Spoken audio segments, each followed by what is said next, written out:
Okay, once and for all, good day everyone. Today, we will explore one of the most important aspects of understanding ourselves, the physical self. Society gives us many different views about how life influences us. In today's world, much of our identity is not only shaped by how we see ourselves, but also by how others perceive us. So the way we distinguish our needs from our wants and the way we understand and care for our bodies all contribute to the sharpening of the self. So our physical features, body image, and even the way we carry ourselves can affect how society validate us. So this shows that the self is not just a personal concept. It is also shaped by cultural influences and societal expectations. So the self is often described as complex and multi-layered. It is constructed and deconstructed through our experiences, reflections, and interactions with others. So to truly understand the self, we must unpack these layers and see how each part connects. In this lesson, our focus will be on the physical self, our body, our appearance, and the changes we go through as we grow. So according to Ian Gar once said, no, your body is your temple, keep it pure and clean for the soul to reside in. So this reminds us that the body is more than just a physical form. It is a home for our experiences, our emotions, and our identity. So taking care of it is essential for us to live well. So the physical self refers to our identity related to our body and its functions. As you can see right now in our PowerPoint presentation, it includes our physical characteristics, body image, motor skills, and overall physical development. From birth until death, often described as the journey from womb to tomb. So our body goes through continuous change. Each stage of life brings unique characteristics and functions that prepare us for the next. So as we try and look at the stages, the first one here we have in our PowerPoint presentation, the infancy. Our bodies develop the most basic functions needed for survival. However, if we talk about in childhood, we gain motor skills and coordination. In adolescence, we experience the most rapid and confusing changes as our bodies prepare for adulthood. So in a young adulthood naman, strength and endurance peak, allowing us to take on new roles. So middle adulthood brings gradual changes. And in late adulthood, the body slows down as it approaches the end of life. So among these options and stages, adolescence is considered the most crucial. It is a time of rapid physical changes and emotional adjustments. The body matures quickly, especially in the reproductive system. So preparing for adulthood. But at the same time, it can be confusing stage where body image and self-perception can bring challenges. That's why proper guidance and support are so important. With the right help, adolescents can navigate this stage with confidence and build a stronger sense of identity. Okay, let's move on our discussion. According to our PowerPoint presentation, as Coco Channel once said, beauty begins the moment you decide to be yourself. This reminds us that beauty is not just about appearance. It is also about authenticity. Beauty refers to the qualities, attributes, or characteristics that make something pleasing or admirable. So it can be found in people, objects, experiences, and even in the simplest moments of life.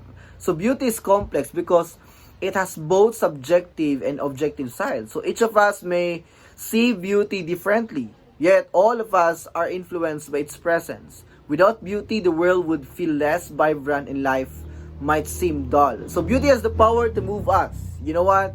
When we encounter beauty, whether in nature, art, or even in the everyday surroundings, we often feel uplifted. Why? Because it can reduce stress, improve our mood, and inspire a sense of wonder. So experiencing beauty allows us to connect more deeply with the world and even with ourselves. Throughout the history, philosophers, psychologists, sociologists, and even anthropologists have tried to explain that what beauty means and why it has such a strong impact on human life. At the same time, beauty carries culture and social significance. Different cultures and societies create their own standards of beauty, shaping how we view attractiveness and setting expectations that influence our daily lives. So these standards affect our identities, our relationships, and even our place in social groups. And because of this, beauty is not only personal, it is also social. So when we fail to understand or appreciate beauty in ourselves, our confidence and well-being can suffer. Beauty contributes to how we value ourselves, how we express who we are, and how we build a positive body image. By practicing self-care and expressing our uniqueness as person, as an individual, we nurture both outer and inner beauty. You know what? This helps us feel more confident, more capable, and more connected. So one among the most important aspect of beauty, according to the context of our subject, is the body image.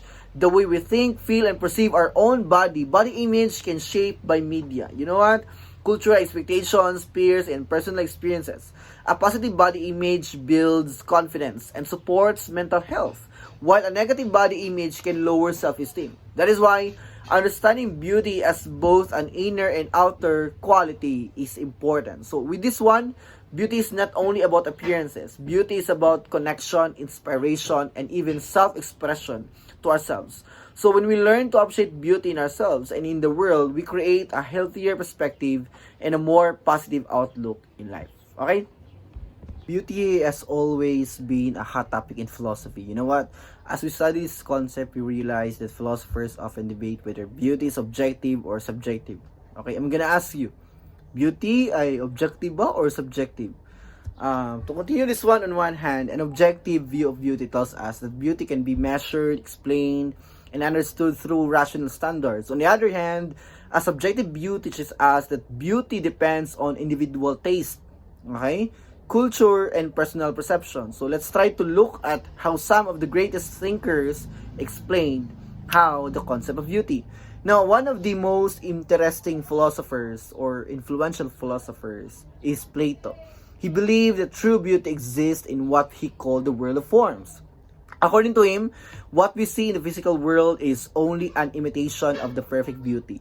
For example, when we admire something as beautiful in this world, we're only seeing a shadow of the real beauty that exists in the realm of forms. In simple terms, beauty with a capital B represents perfection, while beauty with a small b is only an imperfect copy. Okay? So try to understand that one, that beauty can be described in the world of forms according to Plato. Okay, na proceed tayo kay Aristotle. Plato's student had a different view. For Aristotle, beauty comes from the proportion and harmony. He explained that what we see as beautiful must be balanced, measured, and in the right proportion. This is where the idea of the golden ratio comes in, a balance that creates order and harmony. So for Aristotle, beauty can be understood through symmetry and congruence. Okay? Now proceed tayo kay David Hume. He was a Scottish philosopher, argued that beauty does not exist within objects themselves. Instead, beauty is found in the sentiments, emotions we feel when we experience something. In other words, beauty depends on how we respond as observers. What one person finds beautiful may not be the same for another, because beauty is shaped by feelings and judgment. Last one, we have here John Dewey. According to our PowerPoint presentation, he was an American philosopher. Explained beauty is something connected to experience. He believed that beauty happens when we interact meaningfully with the world around us. So according to Dewey, beauty enriches life. It inspires deeper connections and allows us to experience joy and meaning in everyday moments. So from these perspectives from different philosophers, we can see that beauty has many layers of meaning. For some philosophers, beauty is about perfection or proportion. For others, beauty is about personal emotion or lived experience. So what we discuss today is the importance of understanding beauty. And what is important is that beauty continues to shape how we think, how we feel, and how we connect with the world. Okay? Okay, let's proceed to another topic, which is the body image. You know what? Body image refers to how we see and evaluate our physical appearance. It affects how we present ourselves, how confident we feel, and how we interact with others.